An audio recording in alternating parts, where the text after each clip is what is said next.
Olá, seja muito bem-vindo ao assunto do dia desta quinta-feira. Estamos juntos em uma nova edição do programa aqui na tela da Rede Brasil de Comunicação e é sempre muito bom contar com seu carinho e também com sua audiência. Fica com a gente porque hoje aqui no nosso programa vamos aprender um pouco mais sobre síndrome de Down. E a gente já adianta a você que está em casa que a síndrome de Down trata-se de uma falha genética que ocorre quando o feto ainda está sendo formado. Uma célula humana considerada normal, ela possui 46 cromossomos divididos em 23 pares. Por alguma razão desconhecida, pode ocorrer um erro no começo do desenvolvimento embrionário e é criado ali um cromossomo extra, que fica ligado ao par 21. O resultado são células com 47 cromossomos. Isso causa a referida síndrome. E para conversar mais com a gente sobre o assunto, tirar todas as nossas dúvidas sobre o tema, contamos com a participação aqui no nosso estúdio da doutora Rafaela Lourenço. Rafaela é advogada, especialista em direito médico e da saúde. Também vai trazer muitas dicas aqui e orientações o doutor Ítalo Gomes. Doutor Ítalo é neuropsicólogo e sócio-diretor do CEAM, que é o Centro Especializado de Apoio Multidisciplinar. Daqui a pouquinho, a gente inicia aqui o nosso bate-papo de hoje para entender mais sobre a síndrome e também os direitos da pessoa com síndrome de Down. A partir deste momento, a gente conhece a história da Gisele Carla. Isso mesmo, Gisele Carla está na reportagem. Ela chegou ao Centro de Reabilitação e Valorização da Pessoa para participar de algumas atividades e hoje ela é recepcionista do mesmo local. Acompanhe. O CERVAC é o Centro de Reabilitação e Valorização da Criança, que fica no bairro de Casa Amarela e atende mais de 300 crianças e adolescentes com diversas necessidades especiais, entre elas a síndrome de Down. Quem olha para o centro talvez nem pare para pensar na importância de locais como a instituição, instrumentos de inclusão social e de transformações de vidas, como a de Gisele. O amor de Gisele é tão grande pelo centro que ela nem gosta de imaginar como seria a vida sem ele. O meu grande amor daqui do CERVAC é ter uma capacidade de amar as crianças que têm síndrome de Down, outras patologias também, que eu amo de paixão essas crianças. Adoro estar aqui, adoro ficar o tempo todo aqui no CERVAC, porque minha grande paixão é o CERVAC. Minha segunda família. A gente recebe muito síndrome de Down recém-nascido e aí a família é acolhida, a gente faz uma avaliação com fisioterapeuta, fonoaudiólogo, psicologia também, né? Os profissionais vão acolhendo essa família, serviço social e aí a gente recebe esses pais e conversa um pouquinho como é que foi a notícia, para eles, né, como é que eles receberam no hospital, se já sabiam antes, a gente faz esse acolhimento. Depois a criança fica sendo atendida, né, para as especialidades que ela precisar. E aí os pais também, se necessário, um acompanhamento psicológico, a gente também oferece para os pais. Okay. Essa paixão pelo CERVAC foi crescendo tanto que há 4 anos Gisele se tornou recepcionista do local. A minha tarefa eu digito pela produção do SUS, o telefone, que eu tenho o telefone, passo o recado, faço também quando a faculdade vem. Eu tenho que conhecer, apresentar o CERVAC, dando um recado para os profissionais da equipe, recepcionando as mães. O exemplo de Gisele ressalta que as pessoas que têm síndrome de Down podem ocupar os cargos que quiserem. Ser médica, ser professora, ser dança, ser a pessoa inteligente e tudo, no modo geral. A gente está sempre também conversando com o jovem, qual o interesse dele, o que é que ele quer fazer, se ele tem interesse em estudar. E a instituição vai na vontade da criança, do jovem, a gente vai tentando conquistar aquilo que ele, né, ensinando ele também a buscar e a conquistar os direitos. A gente tem conversado muito em relação à questão política, né, que é importante o voto, então tudo isso a gente tem trabalhado muito com eles. No Dia Nacional da Síndrome de Down, Gisele e os profissionais do CERVAC trazem à tona pedidos de reflexão, de respeito e de amor. Eu acho que a sociedade tem melhorado um pouco, porque a visão de antigamente era bem pior, mas assim, tem muito ainda o que melhorar. Né? A sociedade precisa ver a capacidade que a criança com síndrome de Down tem, que é muito grande, e eles ainda são muito subestimados. Então é importante dar oportunidade, é importante escutar a criança, o adolescente, o jovem. É importante ver também que dentro dessa criança tem um jovem com as mesmas expectativas e mesma vontade de crescer, de estudar e de ser reconhecido e de ser respeitado como qualquer uma outra pessoa. Né? Então, assim, eles encontram muito preconceito ainda para onde vão. Então, é importante que a sociedade veja não só o síndrome Down, mas todas as crianças com deficiência como uma pessoa que merece respeito como todas as outras. Ser dependente, cada um de vocês que é síndrome de Down, importante é ter compreensão, compaixão, lute, aprende. É isso que é a minha frase.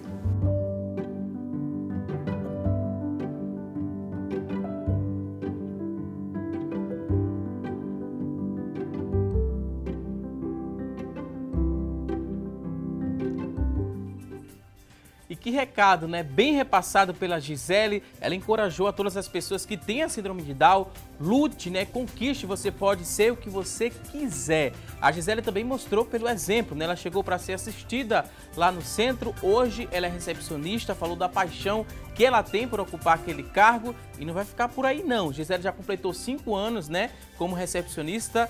E ela disse que vai querer mais, quer ajudar mais pessoas também, encorajar a você que está em casa nos acompanhando. O recado foi dado no Dia Nacional da Síndrome de Down e hoje esse recado também se repete, porque hoje é Dia Internacional da Síndrome de Down. Todo o recado, todos os pedidos e também todas as cobranças, né? Todas as cobranças que foram feitas, elas ainda continuam atuais. A gente vai falar muito mais daqui a pouquinho sobre o assunto, mas agora a gente abre o espaço do programa para você participar com a gente, para você interagir conosco. Que tal responder a nossa pergunta, a pergunta da enquete do dia? Hoje temos a seguinte pergunta a fazer a você que está em casa nos acompanhando. Queremos saber o seguinte: você acredita que os recursos pedagógicos para as pessoas com síndrome de Down ainda são precários, esses recursos pedagógicos? Sim ou não? Liga pra gente, participa, a gente faz questão de receber a sua ligação. Liga no 3424-1547, que é a nossa linha interativa. A partir deste momento ela está aberta para você ligar, responder aqui nossa pergunta do dia, também mandar a sua dúvida sobre o assunto ou um depoimento sobre o tema. 3424-1977 é o nosso segundo número também, já está disponível, liga pra gente e participa do programa. Se você tem acesso à internet, nossa fanpage também já está aberta para você deixar seu depoimento, seu comentário, também deixar sua pergunta. facebook.com/assunto do dia é o nosso espaço lá na internet, você acessa, participa com a gente. Vamos ler tudo daqui a pouquinho ao vivo.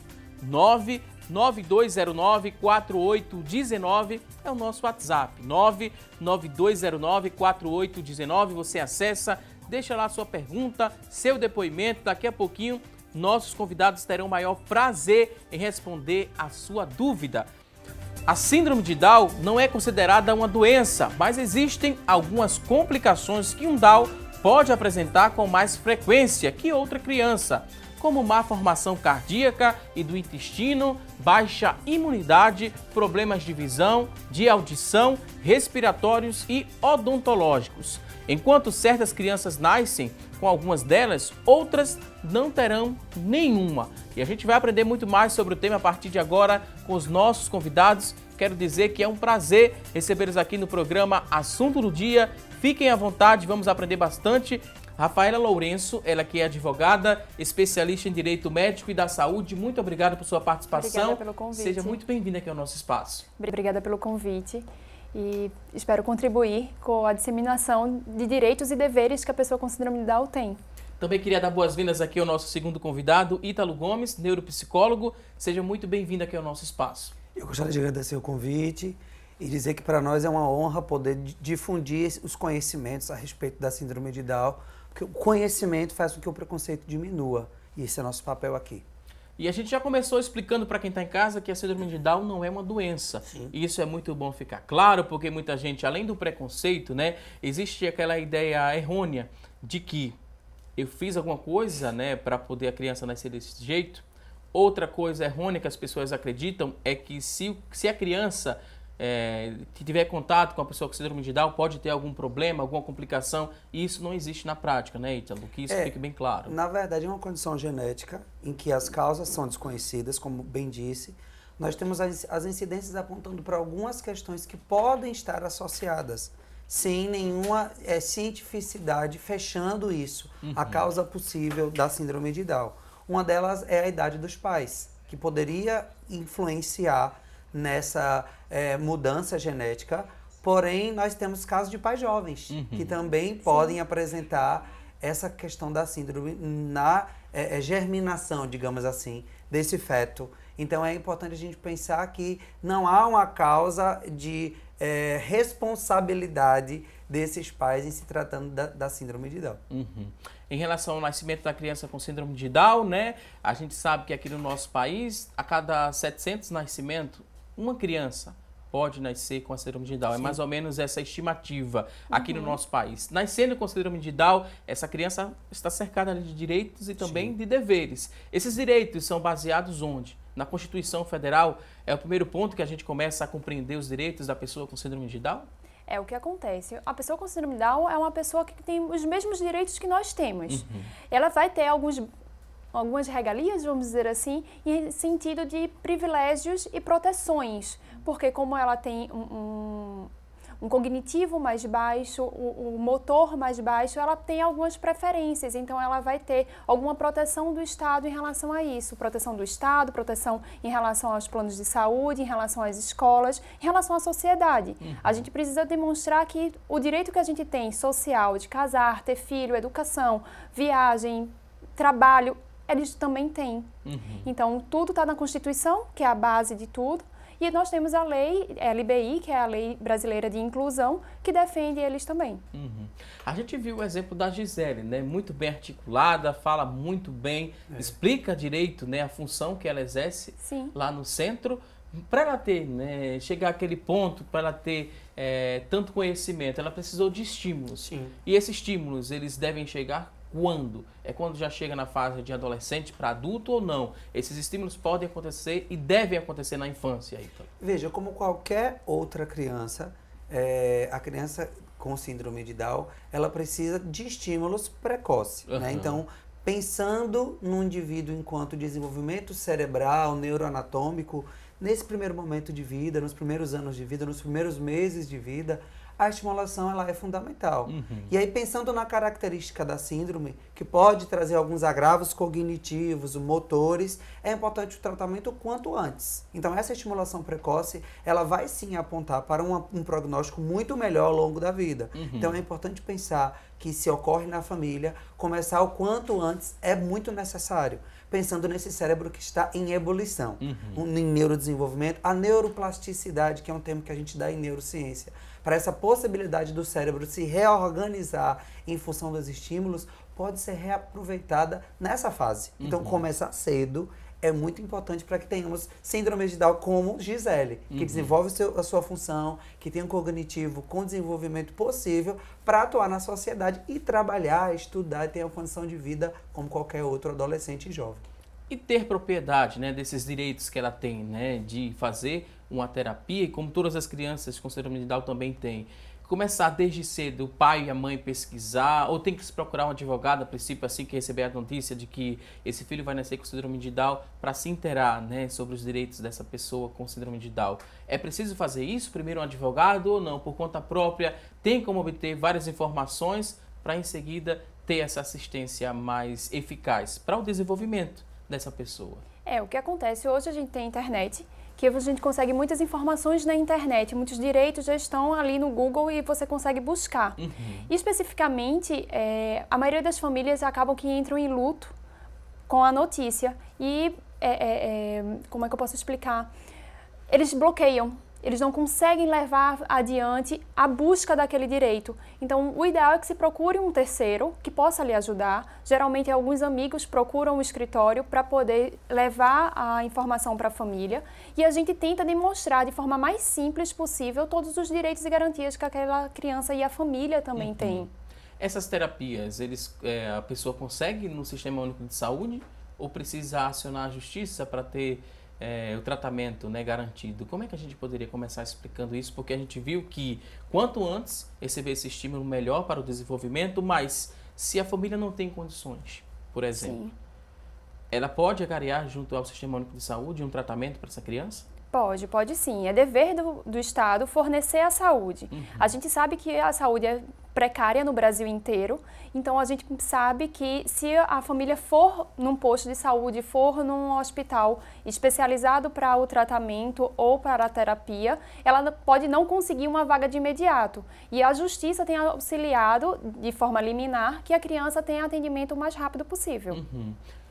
Já, né, os pais com condições e têm como pagar terapias, né, num centro como o CEAM, por exemplo, essa criança vai ser assistida e vai ser acompanhada mais vezes, e isso também, a quantidade de vezes que essa criança frequenta o consultório também determina o crescimento dela, o desenvolvimento mais rápido? Veja, é importante a gente pensar que a condição cognitiva, motora, ela é individual. Então, cada DAO vai ter um quadro clínico que vai predispor a uma terapia específica.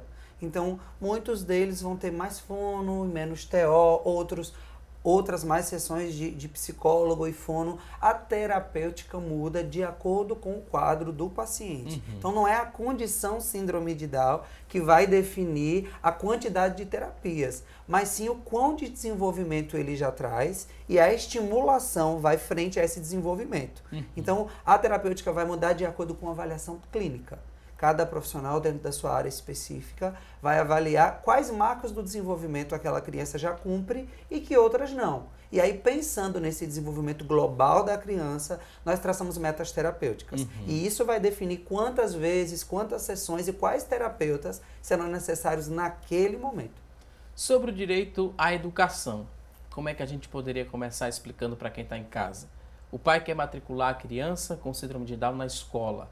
Se for uma escola particular, a escola pode cobrar uma taxa extra para um acompanhamento mais específico para essa criança ou não? O pai precisa pagar a mensalidade como todas as outras crianças são cobradas. Como é que a gente poderia também explicar isso para quem está em casa? Vamos lá. Em relação à educação, todas as escolas, sejam ela pública ou particular, elas têm a obrigação de aceitar essa criança. Eles não podem cobrar uma taxa extra ou uma matrícula ou uma mensalidade ou matrícula a mais por conta da condição genética ou da deficiência que aquela criança possui.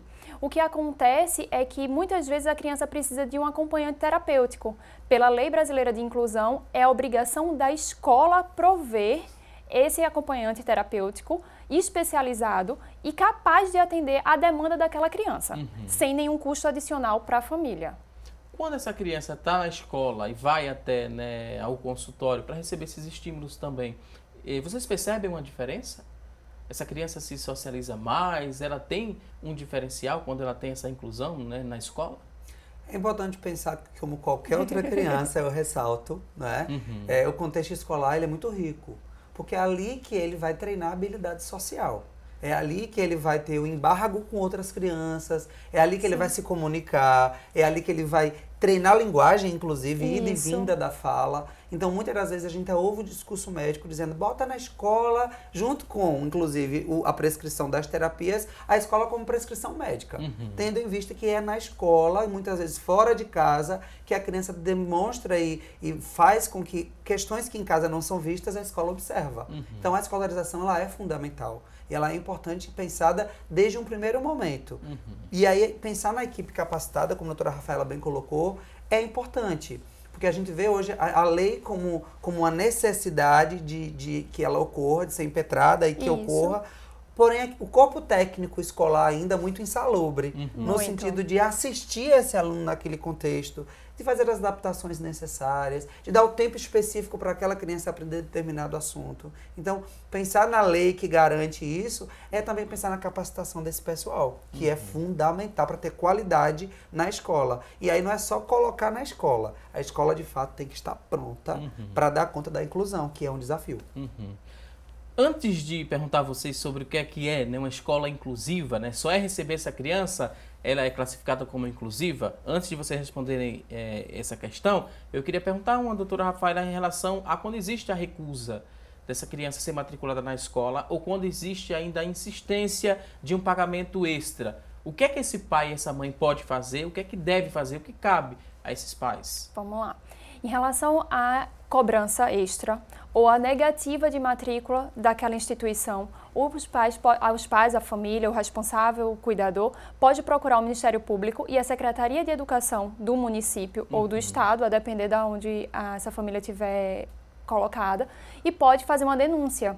Dessa denúncia cabe multa e cabe também uma ordem judicial para que a criança seja inserida no meio escolar. A gente tem tanto a LBI, que é a Lei Brasileira de Inclusão, quanto a Lei de Autismo daqui de Pernambuco, que nós temos uma lei específica para autismo, que não vale apenas para autismo, como muitos pensam, vale para qualquer outra deficiência, que determina a obrigatoriedade da escola em aceitar essa criança. Então, procura o Ministério Público, procura a Secretaria de Educação para poder fazer essa denúncia e ter o seu filho dentro do meio escolar. E para receber, né, essa nomenclatura de colégio inclusivo, escola inclusiva, é preciso muita coisa ou é só matricular e receber essa criança? Veja, como a doutora Rafaela bem colocou, é um dever de toda a escola ser inclusiva. Né? Então, para tal, faz-se necessário um aparato, né? Porque, de fato, eu penso também no professor que tem que lidar com alunos típicos, né, que já têm as suas peculiaridades e as suas exigências. E além desses alunos que de fato já trazem uma demanda para o professor, os alunos de inclusão, que tem que ter um olhar específico de aprendizagem, de currículo de aprendizagem, de adaptações curriculares. Então, o processo de inclusão ele é um desafio para quem recebe, que é de fato o corpo de coordenação escolar, coordenação pedagógica, que tem que ter um olhar específico, que tem que ter um olhar voltado para as peculiaridades de cada criança. E aí volto a dizer que cada criança vai ser uma criança. Então, pensar que todo DALC inserido na escola vai ter o mesmo plano terapêutico escolar, não. Cada um vai ter as suas peculiaridades. E aí, para além da parte técnica, uma possível sala de recurso, uma equipe que se aprimora nos aspectos ligados aos transtornos, faz necessário também uma boa vontade. Um contraturno também pode funcionar? Seria uma espécie de aula de reforço? É importante.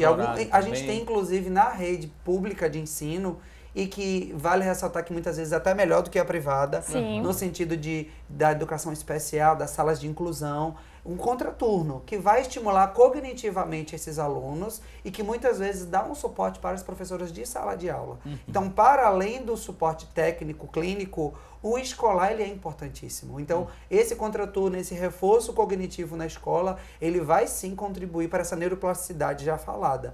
Então, a escola precisa, de fato, ter um olhar específico para as dificuldades, porque é possível que ele aprenda sim. Antes de encerrar esse bloco do programa, eu queria que vocês respondessem uma coisa muito importante para quem está em casa nos acompanhando, porque muita gente, quando vai se referir a pessoa com síndrome de Down, usa portadora de síndrome de Down, pessoa com necessidades especiais, e muita gente tem essa dúvida. Sim. Como é que deve chamar essa pessoa? Acho que primeiro, vou trazer minha opinião, chamar pelo nome. Somos iguais. Sim. O que mais vocês poderiam complementar sobre isso? É pessoa com deficiência? É portadora de deficiência? Como é que a gente explica para a nossa sociedade, né? Para trazer mais amor, porque é um cromossoma mágico, como a gente explicou no começo do programa, e muitos falam que é o cromossomo do amor. Quem convive com pessoa com síndrome de Down reafirma isso, não é verdade? O que é que a gente poderia, antes de fechar esse bloco do programa, trazer de recado para a sociedade? Como é que a gente conversa com a pessoa? Como é que a gente se reporta a uma pessoa com síndrome de Down? Veja, pensando até na terapêutica, no olhar psicológico e afetivo sobre a pessoa, falar que alguém porta algo é algo que ela carrega, que ela traz. Então, portador, ao meu ver, e a doutora Rafaela pode pensar nesse sentido legal, mas ao meu ver, eu acho que aquilo que porta é algo dispensável. É algo que eu carrego, é alguma mala que eu carrego. Que posso uma deixar de carteira. lado, É uma coisa que eu opto Uhum. em querer carregar ou não. E o Dalma é algo que a pessoa escolhe, né, doutora? Isso. Hoje a gente tem o termo portador como um termo preconceituoso e que cabe a ação criminal e cível por conta do uso do termo portador. Você não deve utilizar a pessoa é portadora de síndrome de Down porque é um termo pejorativo e criminoso, preconceituoso no sentido, porque a gente não porta a síndrome de Down, a gente porta uma carteira, uma bolsa, um óculos. Então, a síndrome de Down é a pessoa com síndrome de Down, é a pessoa Gisele, é a pessoa Júlia, é a pessoa João, e não a síndrome de Down portadora. Você não porta uma síndrome, você não porta uma doença. Agora a gente vai para aquela rápida pausa, daqui a pouquinho a gente volta com mais informações. Até já!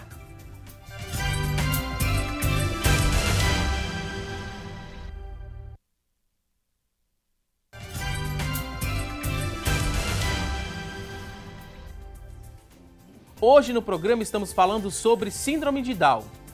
E a partir de agora, a Tânia Silva traz as notícias da internet sobre o tema.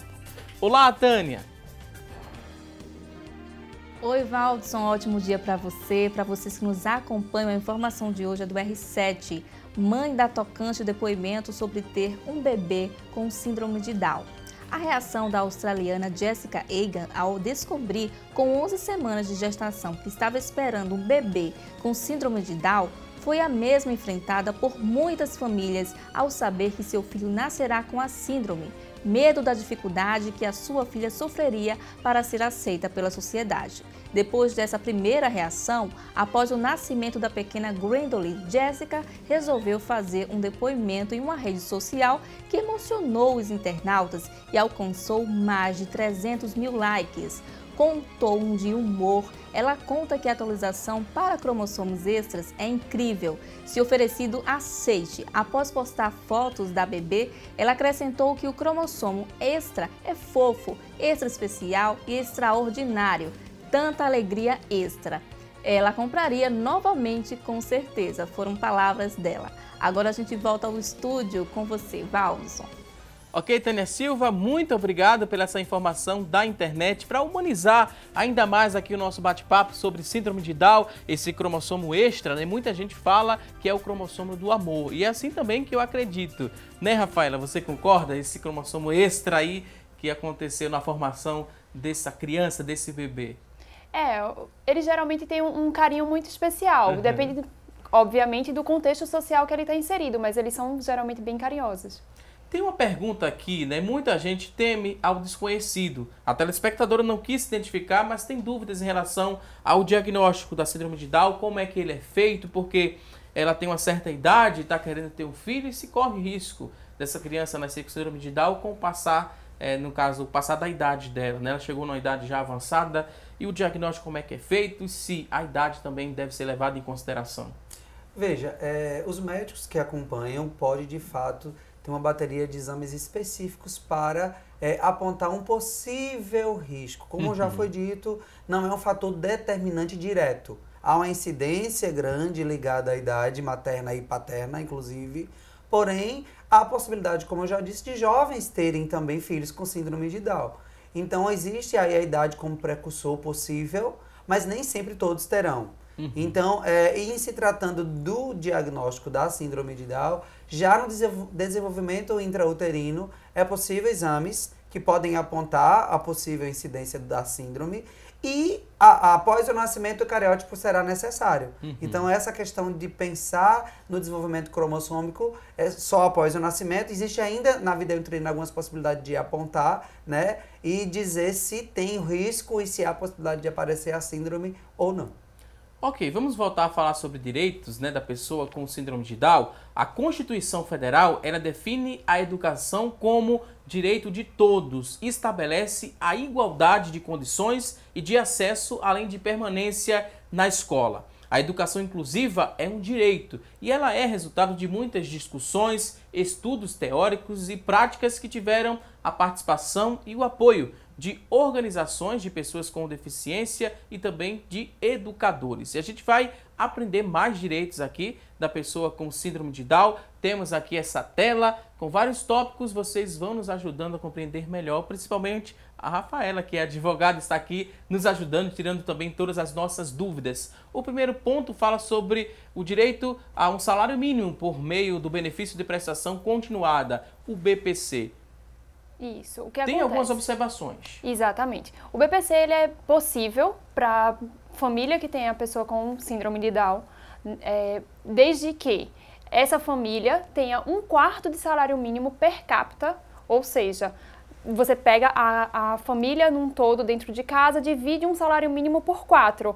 Se o valor que você recebe for maior do que aquele, você não tem direito ao benefício. Isso é o que está na lei. Existem, obviamente, possibilidades de você conseguir isso judicialmente. Outro ponto que fala aqui é sobre vaga em concurso público. A pessoa com síndrome de Down também pode concorrer ao concurso público com vagas específicas? Tem sim, a possibilidade de conseguir vaga de concurso público, porque geralmente a gente tem isso legalmente dentro da legislação brasileira, que permite a cota de vagas para pessoas com deficiência. Também a gente fala sobre cotas em empresas privadas. A gente tem a lei trabalhista que prevê a cota de determinadas, geralmente 20% a partir de 100 funcionários para a pessoa com deficiência. E quem determina, Ítalo, o momento dessa pessoa começar a trabalhar, a ser inserida no mercado de trabalho? É após passar pela escola, ensino fundamental, ensino médio, concluir o ensino, os estudos, né, concluir para poder ser inserida no mercado de trabalho, tanto no concurso público quanto na empresa privada? Falando disso, a gente também fala de autonomia, não é? A gente fala do sujeito, de fato, ter noção de que ele é capaz para desempenhar a sua função laboral. E isso, na verdade, não só inicia quando começa o trabalho. Isso é uma consciência, como a gente bem viu na matéria com Gisele, é uma consciência que é trabalhada desde criança e que começa em casa. Né? Então, assim, na verdade, não há um marco. A partir de agora você pode trabalhar. É uma condição aí psicológica e cognitiva que o sujeito vai adquirindo ao longo do seu desenvolvimento. Então é importante, em primeira instância, que a família tenha noção de que o sujeito é totalmente capaz de desempenhar uma função laboral ao longo da sua vida. E aí, seguindo o curso da profissionalização, ele vai seguir, óbvio, o estudo, fazer o ensino médio, um curso profissionalizante. E aí, claro, que junto com a equipe técnica que acompanha esse aluno, esse sujeito, esse paciente, tomar-se-ão decisões em grupo para definir se de fato é aquele momento. E existem, de fato, vagas abertas no mercado, muitas das vezes, e aí vale ressaltar que muitas delas não são preenchidas. Porque, de fato, falta uma confiança de que esse sujeito tem capacidade cognitiva, emocional, para lidar com essa vaga. A autonomia que a gente tanto diz. Agora, levando em consideração o benefício de prestação continuada, um salário mínimo, e às vezes essas vagas oferecidas, né, também tem como oferta, né, uma remuneração idêntica a um salário mínimo. Aí muitos pais não querem deixar os filhos, né, mesmo com autonomia, sair de casa para enfrentar esse trânsito, né, daqui da região metropolitana do Recife, a falta de segurança também, para trocar um salário mínimo do BPC para um salário mínimo de uma atividade remunerada. Aí como é que a gente conversa com esse pai, com essa mãe que está nos acompanhando? Por que é importante, mesmo sendo apenas um salário mínimo, ele deixar que o filho participe, né, desse momento na vida dele? É importante que ele entenda que a pessoa com deficiência, síndrome de Down, no caso que nós estamos falando, ela tem tanta autonomia e capacidade quanto qualquer uma outra pessoa. E essa transição da infância para a vida adulta, ela vai se tornar mais fácil se a família der esse apoio para essa pessoa. E a transição, e é muito importante que exista essa transição para o trabalho, por conta de, você não sabe o dia de amanhã, você precisa que ela tenha um desenvolvimento social adequado e ela precisa de uma autonomia social e familiar. Para isso, o trabalho é super importante. Pode existir um plano de cargo e carreira nessa empresa, ela começar com um salário mínimo e depois mudar de função e ganhar mais dinheiro? Isso é uma estrutura interna de cada empresa, mas existe a possibilidade sim. Ok, vamos conhecer mais direitos da pessoa com síndrome de Down. Aqui tem desconto, né, de 80% em passagem aérea, também é um direito garantido a essa pessoa com síndrome de Down. O direito garantido, os 80% é referente à pessoa que vai acompanhar a pessoa com síndrome de Down. A pessoa com síndrome de Down vai comprar a passagem normalmente e vai entrar em contato com a operadora de passagem aérea para informar que houve uma reserva de tal número e que a mãe, o pai, a irmã, o tio vai acompanhar. E aí passa por uma série de obrigações de investigação para poder saber se essa pessoa vai ter o direito de 80% a 100%. Você pode chegar a 100% de benefício. Próximo ponto fala aqui sobre a pessoa com síndrome de Down que tem direito a dirigir. Não tem nada na legislação que impeça ela de dirigir. Ela pode dirigir, portanto que ela tenha autonomia e que a família incentive que isso aconteça. Próximo ponto fala sobre credencial nacional para estacionamento em vaga especial. Isso, a pessoa com síndrome de Down é considerada uma pessoa com deficiência e toda pessoa com deficiência tem o direito à vaga especial referente ao estacionamento. Ok, daqui a pouco a gente volta para tirar as dúvidas de quem está em casa nos acompanhando. Tem muita gente participando aqui no nosso WhatsApp, 992094819. É o nosso WhatsApp, você pode mandar sua pergunta e interagir com a gente. Aprendemos bastante agora sobre os direitos da pessoa com síndrome de Down. Você ficou ciente de tudo, vai respeitar esses direitos a partir de agora, né? Ou já deveria estar respeitando há muito mais tempo, mas por conta do desconhecimento, você não respeitava, agora sim passa a respeitar. Vou pedir licença mais uma vez aos convidados. Vamos a um rápido intervalo, daqui a pouquinho tem mais assunto do dia. Até já!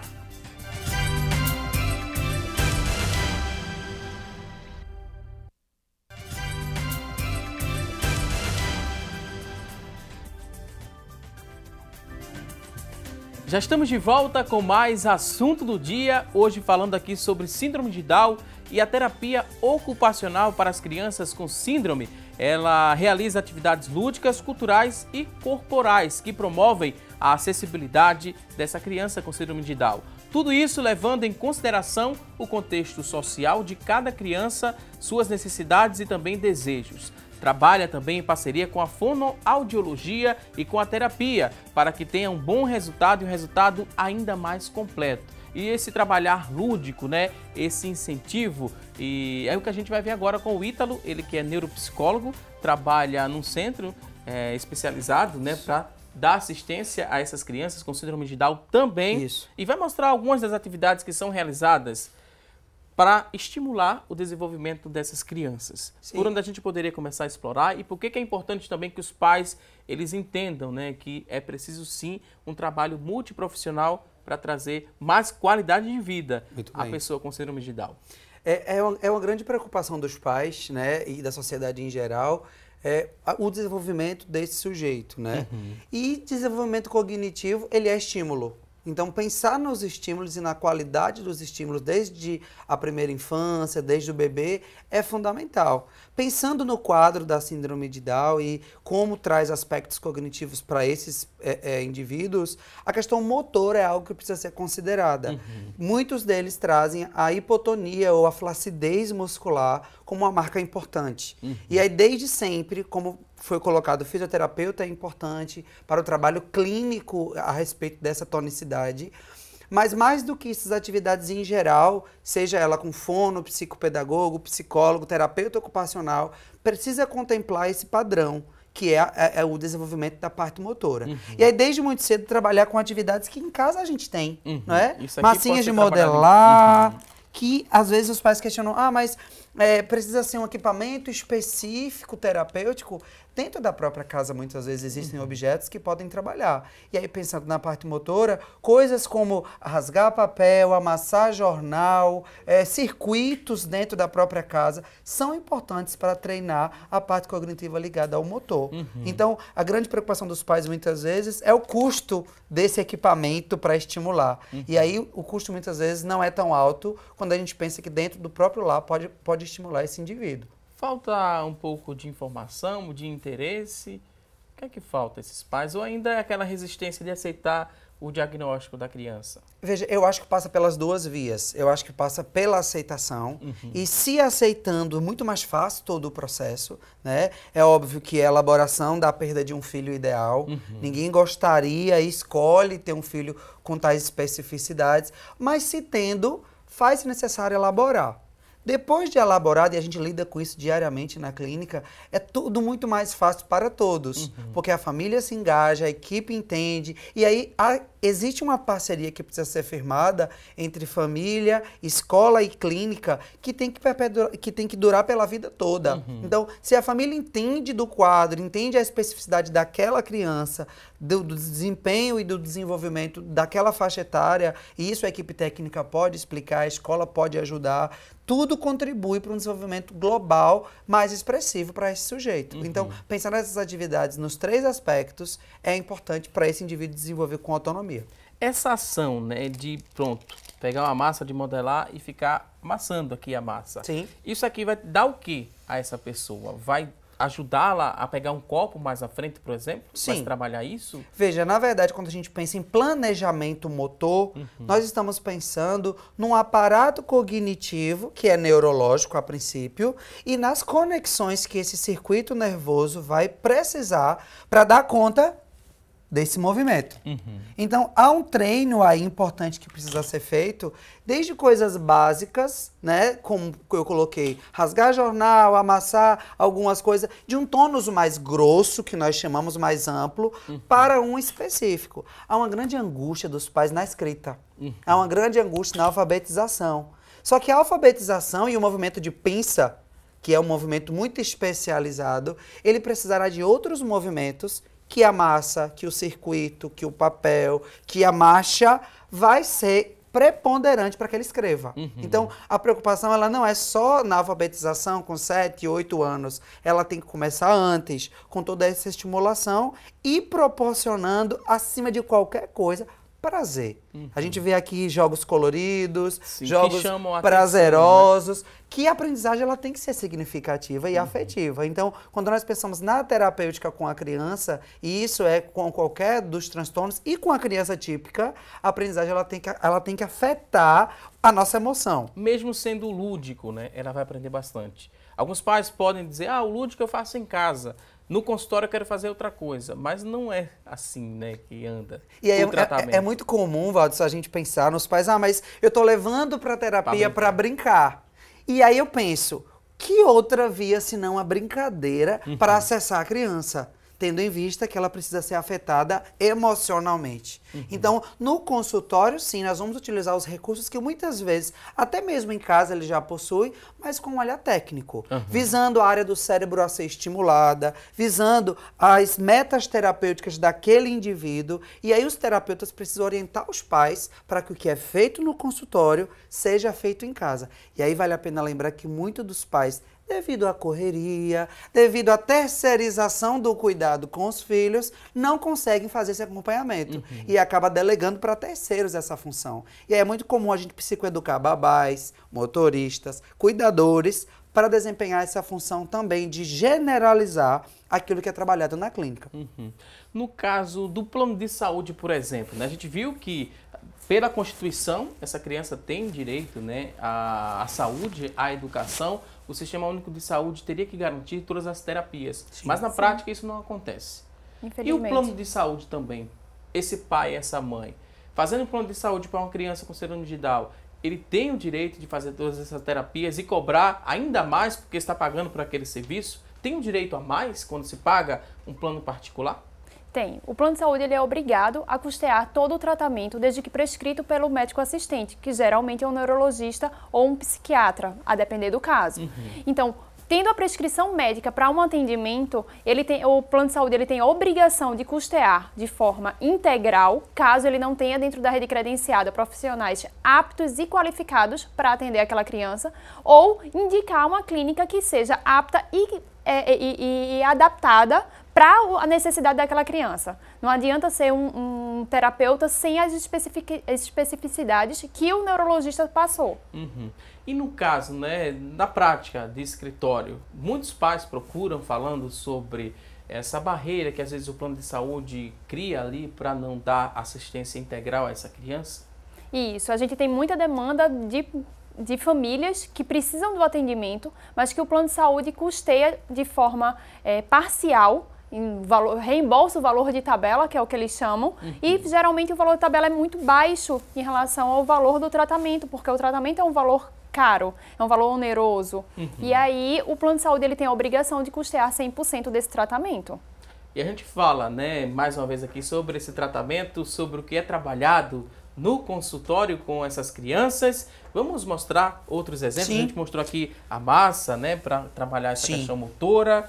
O que mais a gente poderia mostrar como exemplo? É bom a gente pensar, Valdson, inclusive em relacionado à alfabetização, que transformar letras e números em imagens, em algo concreto é importante. Então nós temos aqui a associação, muitas vezes, da letra com a figura daquilo que representa. E é um quebra-cabeça, né? E aí é lúdico, é divertido, é legal. E aí eles já começam a fazer associação entre o som da que a letra representa e a figura. Então, associar... Do elefante. Pois é. Elefante, a letra E, e aí já começa na questão do fonema aí, pensar no som da letra que inicia a palavra elefante. Então, em se tratando dessa alfabetização dessas crianças, o método multissensorial ele é importante. Então, que ele consiga, através de gestos, através de visual, através de sensações, associar a escrita ou a leitura a essa sensação. Então, o método multissensorial ele é muito utilizado nessa alfabetização. Nós temos aqui outros. Né, tem um que fala que mostra a imagem, tem já a palavrinha formada. Essa aqui é para um nível mais avançado, digamos assim. E aí é aquela criança que já está conseguindo identificar a grafia da figura. Então ele começa a associar a figura, né, o peixe, no caso, aí a garrafa, e aí ele vai identificar a escrita daquela figura e fazer associação. O visual aí, de novo, auxiliando a parte da leitura. Uma outra questão importante de pensar no tratamento é o que a gente chama de treino das funções executivas. O que são funções executivas? O que seria isso? Planejamento. O que é planejamento? Passo a passo das coisas. Começo, meio e fim. E aí que nós temos um jogo bem interessante que vai nos mostrar coloridamente, ludicamente. Chama a atenção bastante. Ele vai planejar aqui, de acordo com a figura fundo, quais as cores são necessárias para preencher essa figura e fazer igual a figura fundo. Então aqui tem vários raciocínios cognitivos e afetivos que vão estimular a criança a planejar por onde eu começo, que cores eu escolho. E aí que chama mais atenção. Que chama mais atenção. E aí a gente vai treinar atividades assim de função executiva ao longo da terapia como um todo. E aí a gente vai sempre fazendo um parâmetro também de treinar questões como a atenção concentrada, o tempo que a criança executa a tarefa, o quanto mais tempo ela consegue ficar concentrada na tarefa, porque é importante inclusive para a escola. Então a função executiva ela é treinada nessas atividades com, muitas vezes, não um foco principal, mas ela é pano de fundo para a grande maioria das tarefas que a gente executa na clínica. Aí quando ela consegue fazer com êxito aqui essa atividade, na vida dela, na prática, qual exemplo que a gente poderia dizer, né? A aplicação disso aqui na vida prática? Veja, função executiva e planejamento, ela é necessária para qualquer atividade de vida diária. Então, muitas vezes, é um desafio para a criança escovar os dentes, porque ela não sabe por onde começar. Ou então ela não para prestar atenção em quais são os passos que ela precisa executar para desempenhar a tarefa. Então, quando a gente treina parada, que é o controle inibitório, que a gente chama cientificamente, para pensar o que vai fazer, a gente está trabalhando a impulsividade dessa criança. Então ela para, ela pensa qual o próximo passo que vem. Óbvio que as crianças típicas e os sujeitos já treinados nessas habilidades fazem isso em milésimos de segundos. Mas para as crianças com alguma dificuldade, isso precisa ser treinado. Então, a parada para pensar o que vai fazer e quais os próximos passos para executar a tarefa de escovar o dente, por exemplo. Pegar a pasta, abrir torneira, pegar os objetos. E isso é treinado diariamente com todos os terapeutas da clínica. E dá mais segurança para que ela tenha autonomia? Óbvio, porque aí o sujeito com autoestima, sabendo o que vai fazer, tem mais autonomia para desempenhar sozinho e chegar no nível de, como a gente bem viu, Gisele, que consegue desempenhar uma tarefa complexa, que é trabalhar, digitar, porque foi treinada ao longo de toda a sua vida nas atividades básicas de função executiva.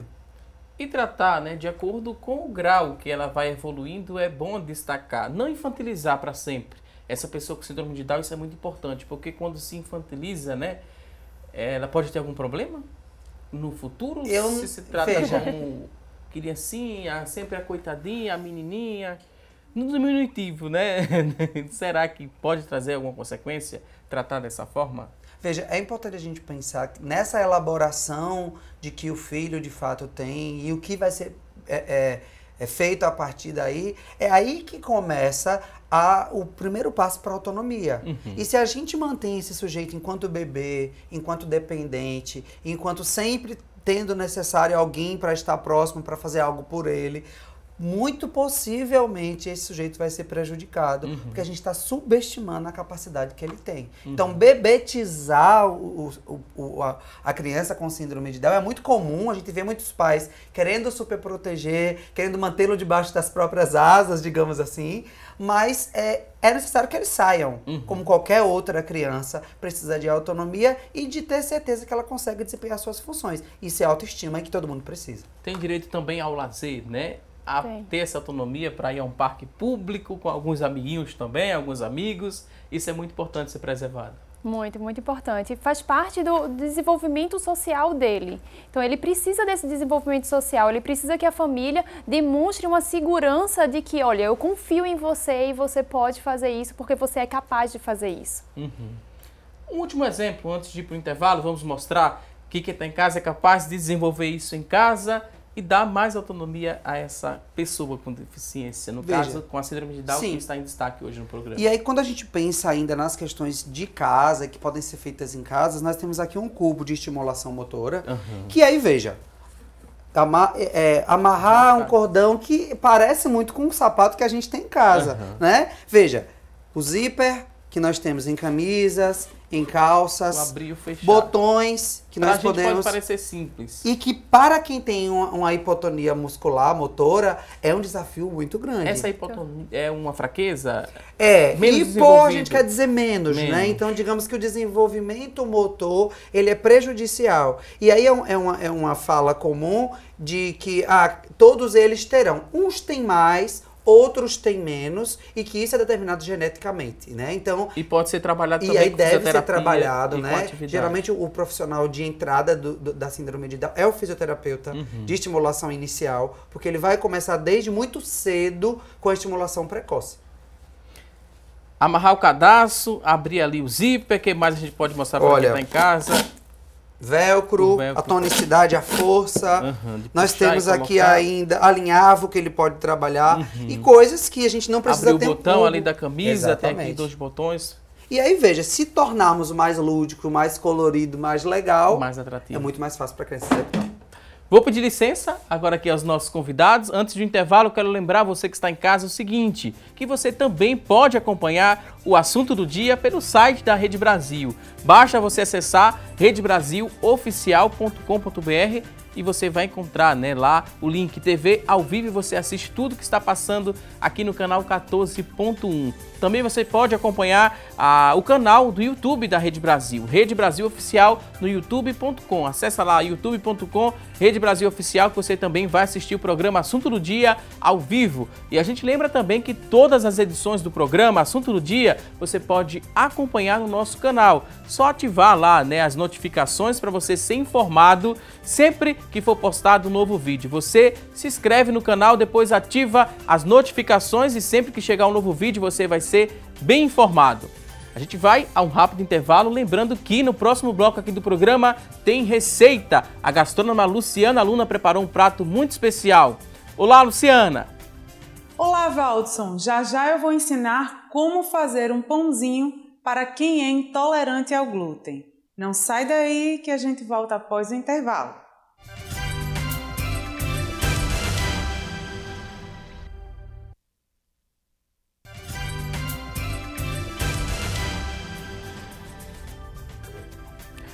Já estamos de volta com mais assunto do dia e agora vamos direto aprender a preparar um prato muito especial com a gastrônoma Luciana Luna. Fique atento passo a passo e bom apetite!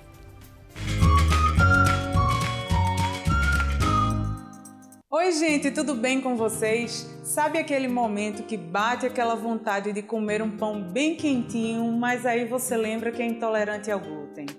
Hoje eu vou dar uma receita bem especial e super fácil de fazer, que ela é sem glúten e com apenas 3 ingredientes. Ficou curioso para saber todos os detalhes? Então pegue papel e caneta e anote tudo bem direitinho. Você vai precisar de 12 colheres de sopa de leite em pó desnatado, 3 ovos e 1 colher de sopa de fermento em pó químico. Vamos começar? Vocês vão ver como é fácil fazer essa receita. Aqui eu tenho leite em pó e eu vou misturar com os ovos.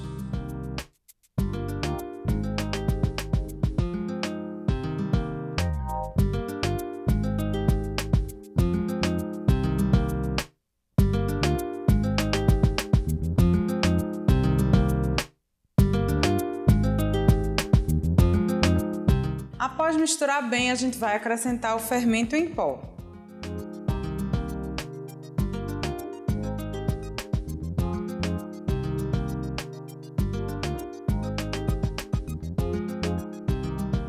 E aí vocês já vão perceber que ela vai virar tipo uma esponjinha, como se fosse uma massa de pão mesmo.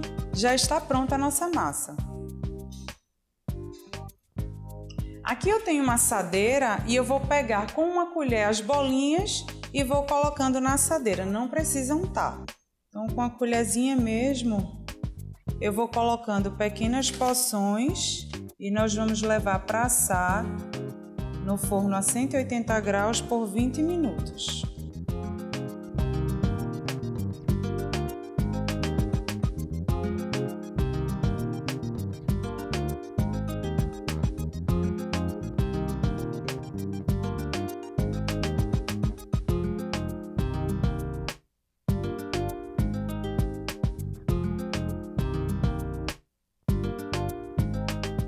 Esta foi a nossa receita de hoje, espero que vocês tenham gostado. E uma ótima dica para acompanhar estes pãezinhos é o creme de ricota.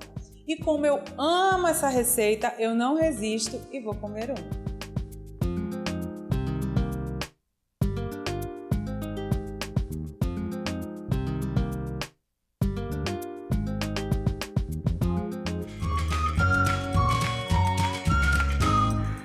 Ô Luciana, deixa eu dizer a você o seguinte, pena também que não está aqui no estúdio, porque ninguém que está aqui, né, resiste a essa receita que acabou de ser apresentada. A gente agradece, né, por mais uma dica aqui no quadro Receita do Dia. Da próxima, manda pra gente que a gente também não vai resistir a essa deliciosa e bem prática receita.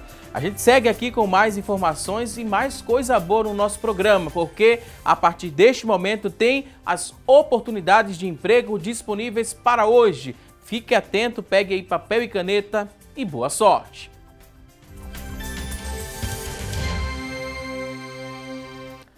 Preste muita atenção, você que está em casa em busca de uma recolocação no mercado de trabalho, fique atento aqui às oportunidades de emprego. 2 vagas para ajudante de lanchonete, 2 oportunidades. Para preencher uma dessas vagas, a exigência é que você tenha ensino médio completo, experiência de 6 meses, R$ 1.053 é o salário. São 2 vagas para ajudante de lanchonete. Vamos a outras oportunidades de emprego? Olha só, agora temos 10 vagas para motorista de ônibus urbano.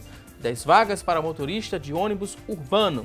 Ensino fundamental completo é a exigência, experiência de 6 meses, R$ 2.253 é o salário.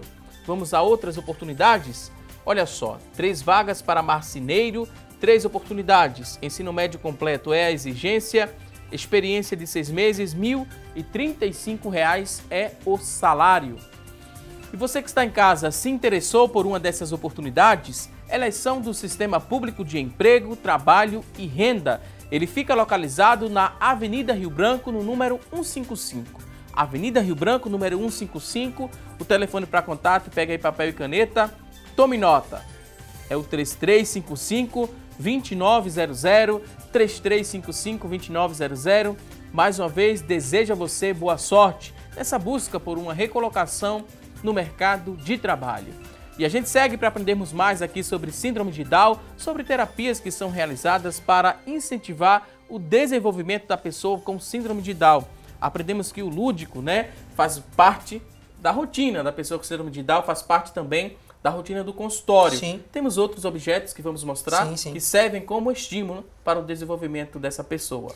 A gente tem, pensando ainda nesse planejamento, nesse treino cognitivo, que nas atividades pensadas, pensar no nível de complexidade que aquela criança consegue executar.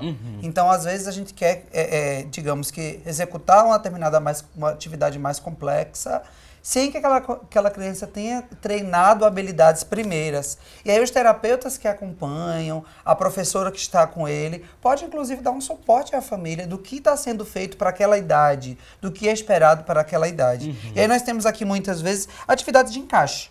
Atividades que para que aquela criança consiga, com as peças, encaixar em determinados lugares. E aí nós estamos treinando atenção concentrada, estamos treinando de novo planejamento motor, que é um foco forte do tratamento nesses quadros de síndrome de Down. E o planejamento das atividades. Então, se a gente misturar essas peças e pedir, aí a gente dá para trabalhar identificação de formas, imitação, faz igual o que eu faço, né? Então, tudo que a gente pode utilizar, às vezes um jogo simples que nós temos, a gente pode fazer várias modalidades desse jogo para trabalhar vários quesitos de aspecto cognitivo e social.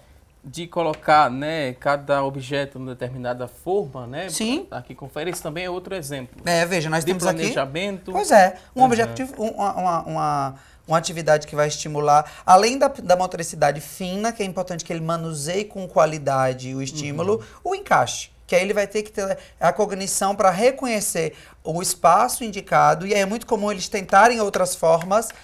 Pode também treinar a questão da aprendizagem, da tentativa e erro, e aí eles tentam em outras formas como não encaixa, até encontrar o local ideal, que é o lugar de encaixe. Então, atividades que desenvolvam a parte motórica e a cognitiva, ela vai ser feita ao longo de toda a terapia. Vamos incluir mais pessoas aqui no nosso bate-papo. Além da Rafaela, tem várias pessoas aqui interagindo através do nosso WhatsApp. E a gente segue aqui para responder a dúvida do telespectador. A Severina está participando aqui e ela diz que ela acredita que as crianças com síndrome de Down têm os mesmos direitos que qualquer criança.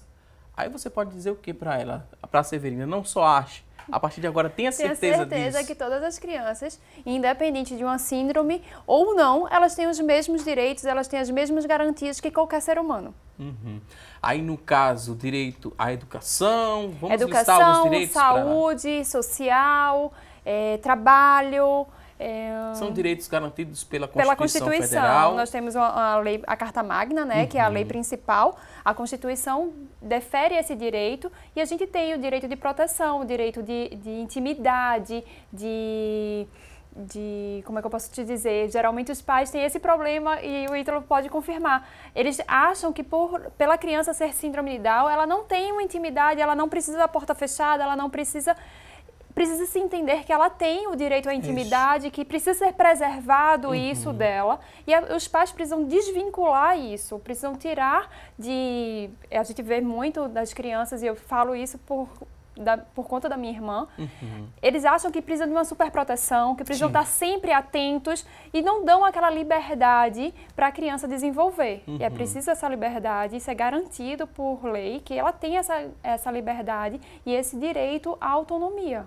E aí até uma liberdade... que ela tenha privacidade também, e aí uma privacidade necessária para o próprio desenvolvimento da personalidade daquele sujeito. Então, é muito comum a gente associar, eles são muito afetivos, eles são muito carinhosos, mas cada Down vai ter uma personalidade. Então, óbvio que eles são, de fato, uns fofos, né? Que a gente lida com esse cromossomo do amor e é uma coisa que a gente convive, mas...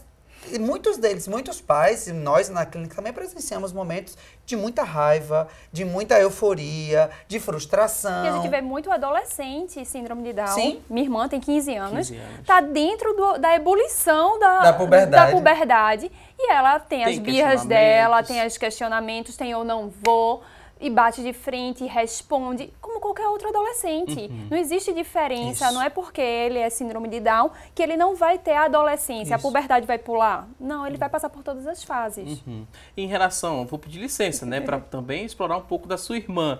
Desses claro. 15 anos, ela participou também de várias terapias, ela foi bem assistida e você notou um desenvolvimento muito interessante? Sim, minha irmã faz terapia desde os 2 dias de vida. Então, ela começou com fono porque ela tinha um problema de deglutição, que é muito comum, e mesmo na UTI ela já começou com o desenvolvimento terapêutico. E o desenvolvimento terapêutico foi super importante para a adaptação social dela. Então, ela hoje já está na 3ª escola, está no 6º ano, convive com os colegas. O colégio tem um tempo que são 2 dias na semana que é integral, então ela já almoça sozinha no colégio. Ela faz as atividades que são adaptadas, então o corpo clínico dela entra em contato com o colégio e eles trabalham isso junto, o que é muito importante. A escola, a família e o corpo clínico tá em sintonia.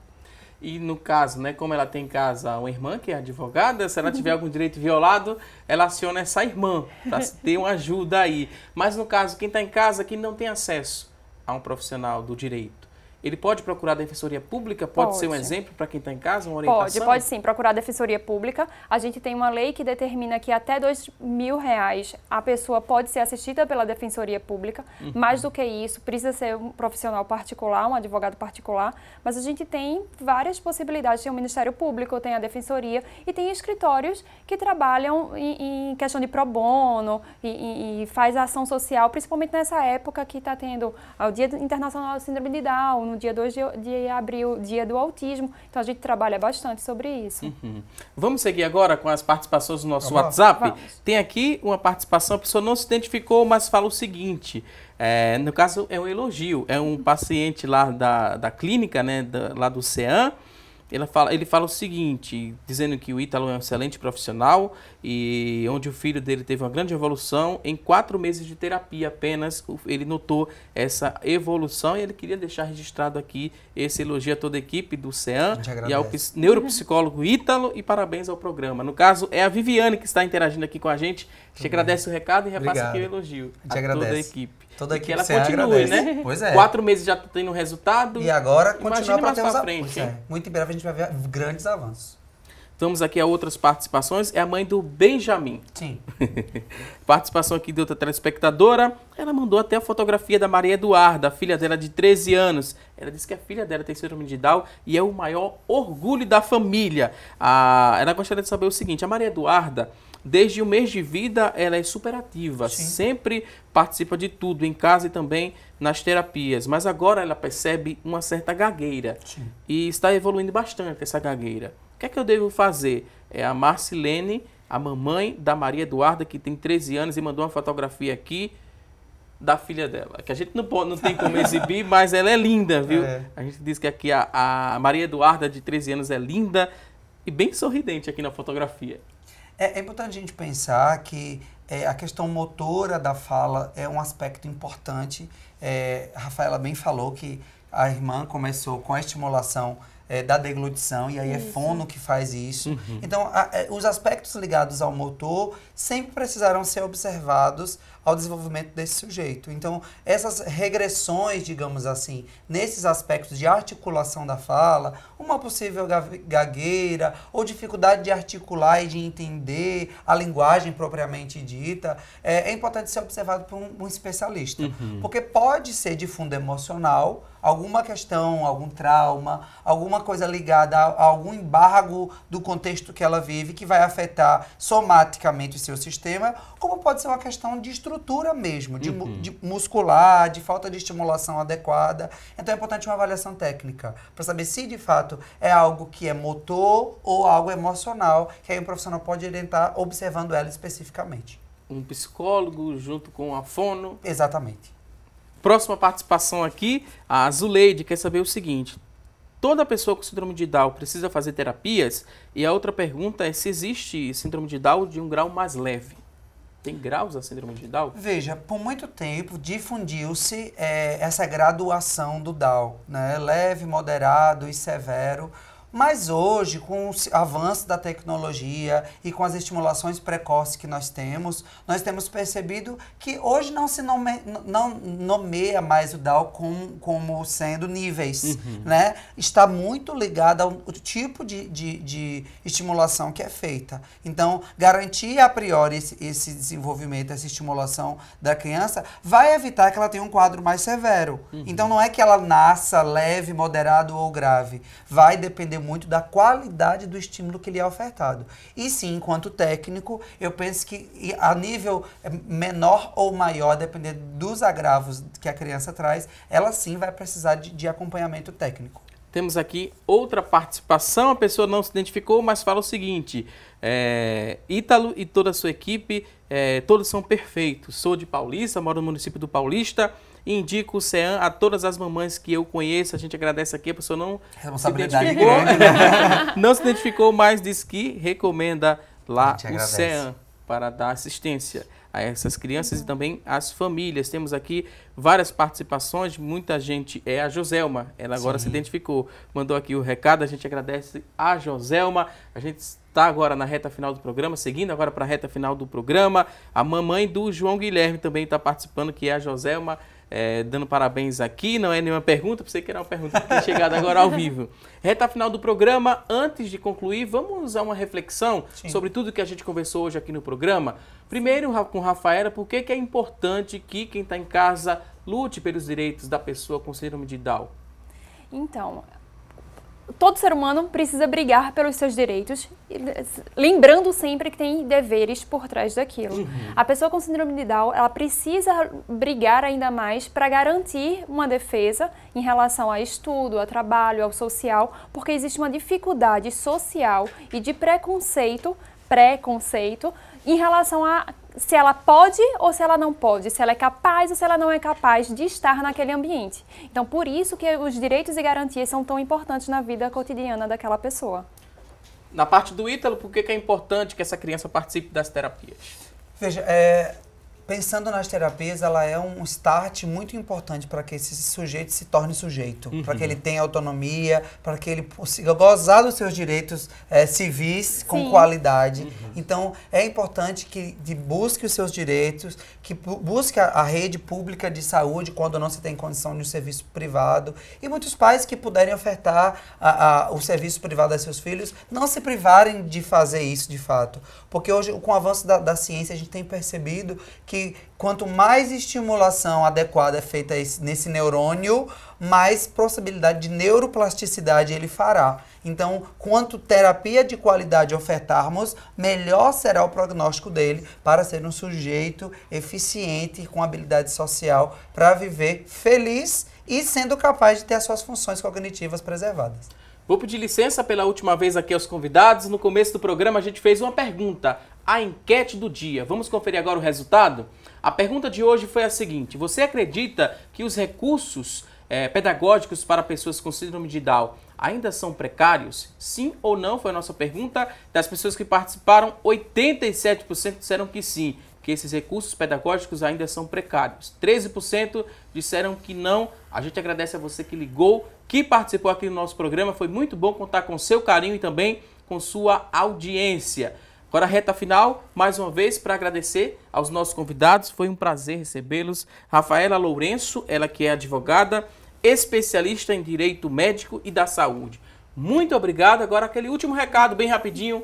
Fique à vontade. Muito obrigada pelo convite. E você que tem uma pessoa com deficiência na família, procure os direitos dela, insira ela na sociedade, procure uma escola que aceite, que faça um trabalho multidisciplinar com ele, que ele vai desenvolver muito bem. Mais uma vez, muito obrigado. Obrigada a você. Também queria agradecer ao Ítalo Gomes, ele que é neuropsicólogo, também é sócio-diretor do CEAM, que é o Centro Especializado de Apoio Multidisciplinar. Considerações finais? Fique à vontade. Deixar registrado que, independente de ser um sujeito com síndrome de Down e autismo e dislexia e TDAH, nós temos sujeitos, né? Nós temos pessoas que precisam de afeto, que precisam de cuidado e que cada vez mais nós temos nos movimentado enquanto sociedade para assisti-los melhor. E é uma parceria que nós firmamos com a família, com a escola, então todos enquanto sociedade em prol de uma causa que é nossa. né? E a nossa causa não é só um transtorno, é a criança, é o sujeito, é a nossa filosofia, né? Pensar que o nosso objetivo final é proporcionar um desenvolvimento de qualidade para qualquer que seja o indivíduo. Mais uma vez, muito obrigado. Voltem mais vezes aqui ao nosso programa. A você que está em casa também, muito obrigado pelo seu carinho e por sua audiência. E para você que não acompanhou o programa completo, você pode assistir através do canal da Rede Brasil no YouTube. youtube.com, você coloca lá Rede Brasil Oficial. Clica lá, né? Tem várias abas, você clica lá, Assunto do Dia, e vai encontrar várias edições aqui do nosso programa. Mais uma vez, obrigado pelo seu carinho, por sua audiência. Não se esqueça, teremos um novo encontro amanhã, ao vivo, a partir das 9h30 da manhã. Um excelente dia, um forte abraço e até amanhã, se Deus quiser. Até lá!